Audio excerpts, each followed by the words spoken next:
The final skill that we're going to learn before we build our currency converter app at the end of this section is how to add images to our app.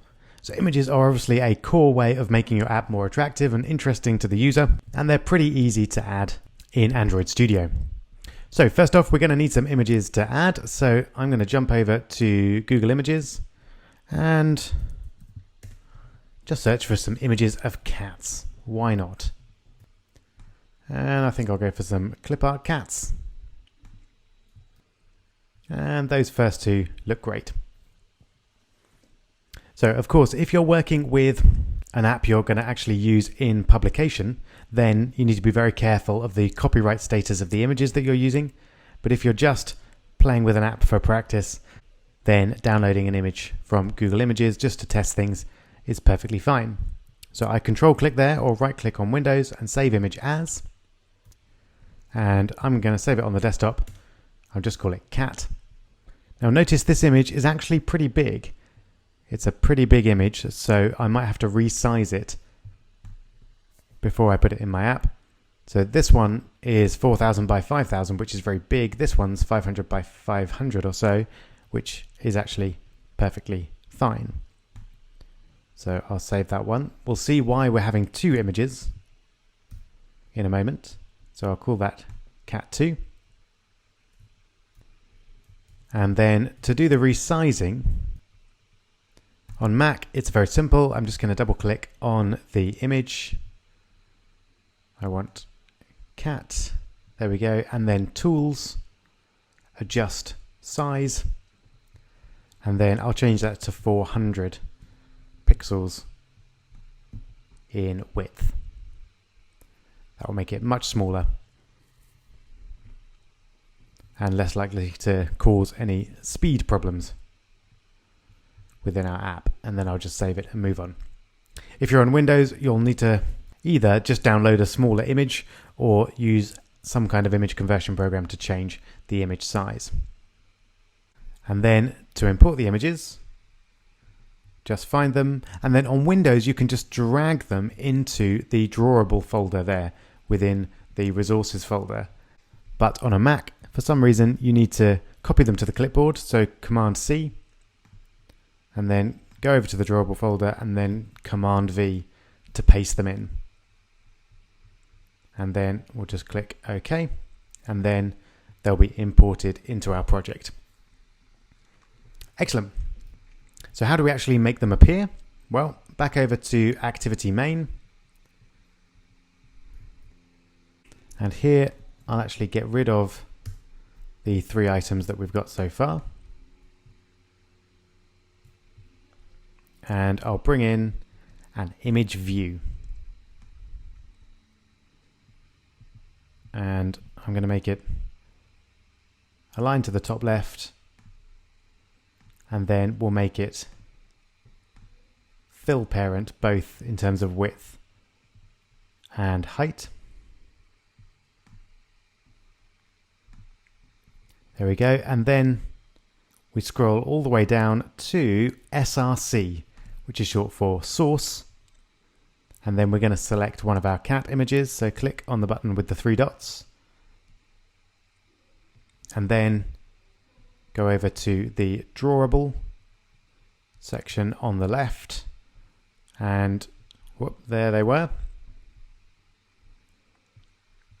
And there's our 2 options. So I'll go for the first cat. And there he or she is. And then I'd like to see that in action, but before I do, I will need to remove the code in main activity because that now refers to user interface elements that are no longer there. So if we tried to run it as it was, then we'd get an error. So let's just check, make sure our cat appears as we'd like. And there we go. See, our cat is displayed beautifully there. So now you might be wondering why we have this second cat image. And that's because I'm going to set you another challenge. And this challenge will require you to do a little bit of Googling to work out the solution to the challenge. Googling is maybe 80% of the job of the average developer. A very important skill to learn, and you're going to get your first taste of it right now. So what we're going to do is add a button to our app. And what we want to do is when we press that button, the image should change from the first cat image to the second cat image. Simple as that. So obviously setting up the button to run some code should be second nature now, but updating an image with code is something you haven't done before. So you'll need to do a quick bit of Googling to work out how to do that. That's it though. Time to pause the video and give it a shot. Best of luck.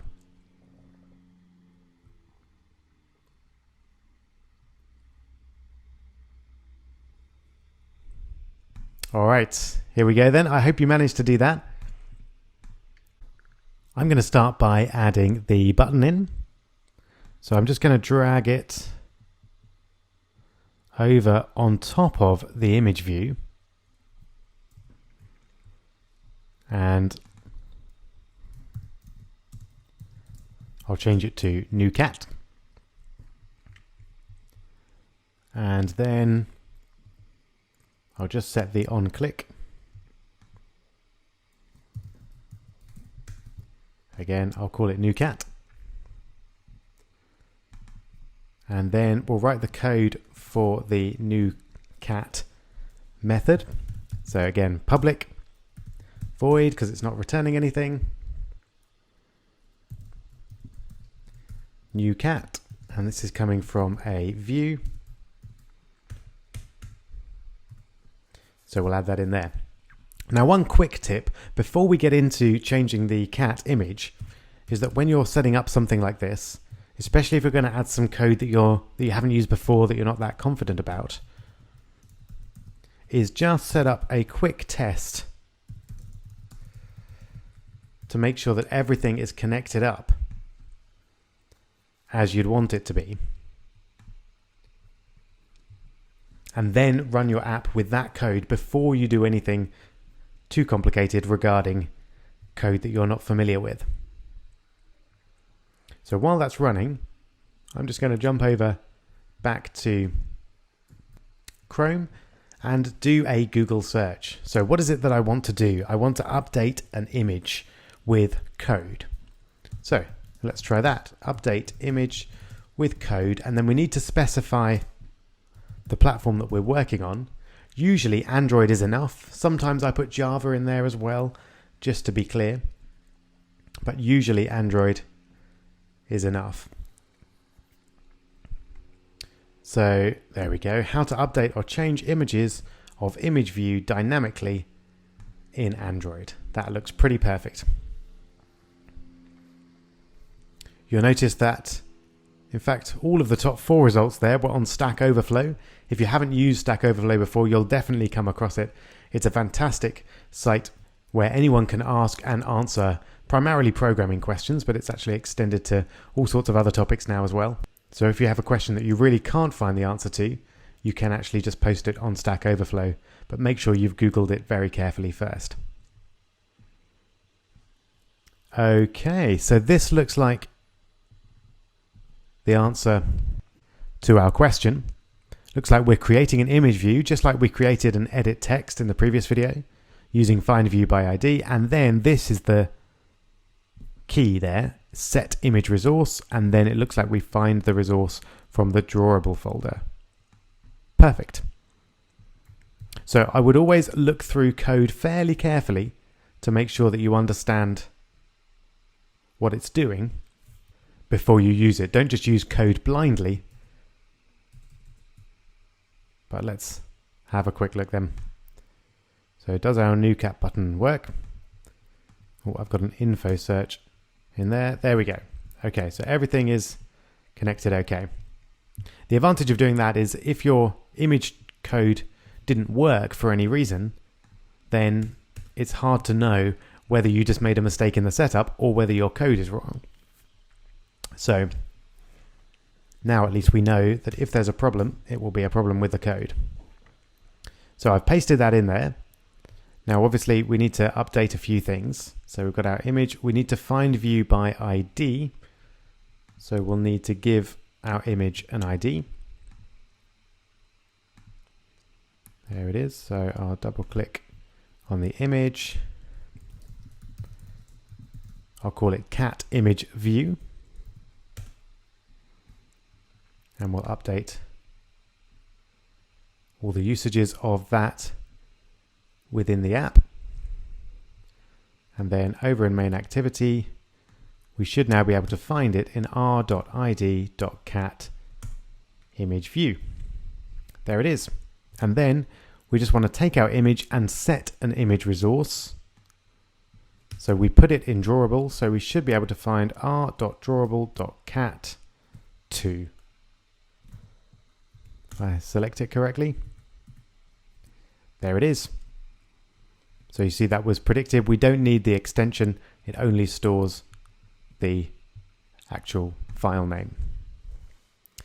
There we go. So I hope you managed to do that bit of Googling. When you get to the stage where you can comfortably Google something that you don't know how to do, it's really useful because you can essentially build any app you like just by working out the missing bits of your knowledge and filling them in by looking on Stack Overflow or just Google.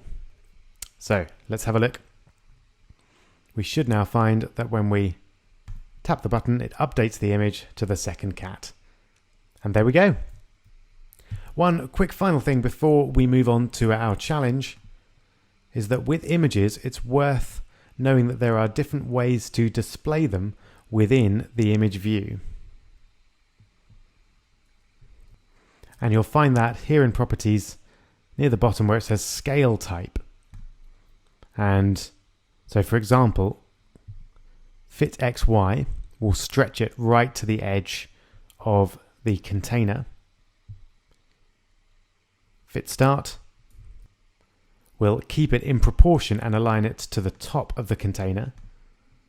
Fit center will keep it in proportion and align it in the center of the container. That's probably the one you're most commonly going to need. Fit end will obviously keep it at the end. Center has it full resolution and then centers it. Center crop does something pretty similar. And then center inside is just keeping it centered within the image view itself. So probably fit center or center inside is going to be the one that you want for most of your images. Wonderful. So now we've covered images. We know everything that we need for our currency converter app. So let's go and build that in the next video.